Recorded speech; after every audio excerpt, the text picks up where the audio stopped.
అంశము దేని విషయమై చింతించవద్దు. వాక్యము ఫిలిప్పీలకు వ్రాసిన పత్రిక 4వ అధ్యాయము 6వ వచనము. దేనిని గూర్చి చింతపడకుడిగాని ప్రతి విషయములోనూ ప్రార్థన విజ్ఞాపనములచేత కృతజ్ఞతాపూర్వకముగా మీ విన్నపములు దేవునికి తెలియజేయుడి. ప్రభువునందు ప్రియులారా, నేటి వాక్యమును ధ్యానించుకుందాము. మనం ఎందుకు చింతిస్తాము? మన అవసరాల నిమిత్తము మనకు ఎప్పుడూ చింత ఉంటూనే ఉంటుంది. చింత మనుష్యులను కృంగదీస్తుంది.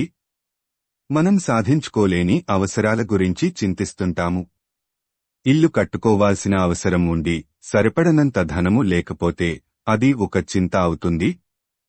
వయస్సు పైబడి పెళ్లి కాకపోతే అదొక చింత అవుతుంది. వ్యాపారంలో లాభాలు రాకపోతే, ఉద్యోగంలో ప్రమోషన్ రాకపోతే, జీతం పెరగకపోతే చింతిస్తారు.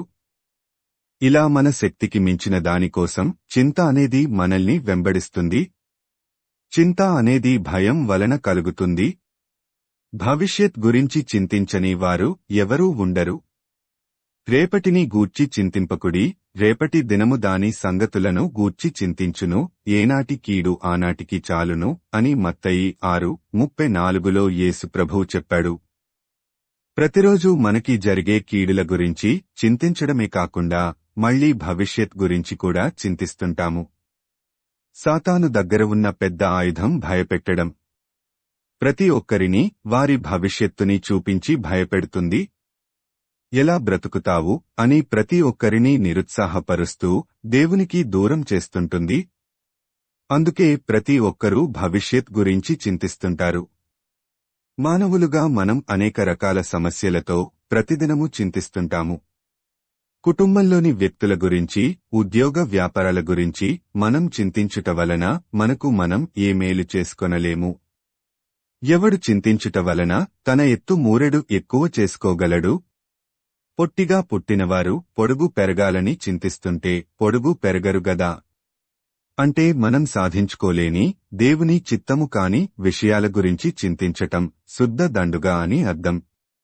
మన అనాలోచిత నిర్ణయాల వలన కూడా మనం చింతించాల్సిన పరిస్థితులు మనమే కల్పించుకుంటాము. మనం ఏర్పరచుకునే తంత్రముల వలన మనకు వచ్చే కష్టాలను చూచి ప్రభువు మన కొరకు చింతిస్తున్నాడు. ఆయన మీ గురించి చింతించుచున్నాడు గనుక మీ చింత యావత్తూ ఆయన మీద వేయుడి. 1 పేతురు 5:7. యేసు ప్రభువు చింతించటానికి కారణం మనమే. మనం చింతిస్తూ ఆయన చింతించేలా చేస్తున్నాం. చింతలేదిక యేసు పుట్టెను అని పాట పాడతారే కాని చింతిస్తూనే ఉంటారు. ప్రభువు మన కొరకు ఏమైనా చేయగలడు గనుక మన చింత యావత్తూ ఆయన మీద వేయవచ్చు. మనకి ఏదైనా కష్టం వచ్చినప్పుడు లేదా మన అవసరాల గురించి చింతించటానికి ముందు మనకొచ్చిన కష్టం లేదా మన అవసరత దేవునికి తెలుసు కదా, దేవుడు చూస్తున్నాడు కదా అని అనుకుంటే ఇంక చింతించాల్సిన అవసరం ఏముంటుంది?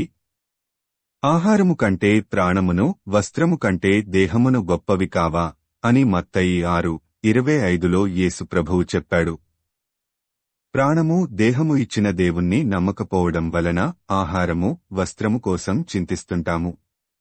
కాబట్టి దేవుణ్ణి హృదయపూర్వకముగా నమ్మేవారు ఎవరూ ఏ విషయమై చింతింపరు. మరి నీవు దేవుణ్ణి నీ పూర్ణ హృదయముతో నమ్ముతున్నట్లయితే నీ చింత ఆయనపై వేసి నిశ్చింతగా, ధైర్యంగా ఉండటానికి సిద్ధమా? ప్రార్థించుకుందాము. ప్రభువా, మేము ఈ లోకంలో ఉన్నంతకాలం ఏ విషయమై చింతింపక మా చింత యావత్తూ నీమీద వేసి నిశ్చింతగా ఉండి నిత్యము నీమీద ఆధారపడేలాగున సహాయపడమని యేసయ్య నామమున అడుగుతున్నాము తండ్రి. ఆమేన్.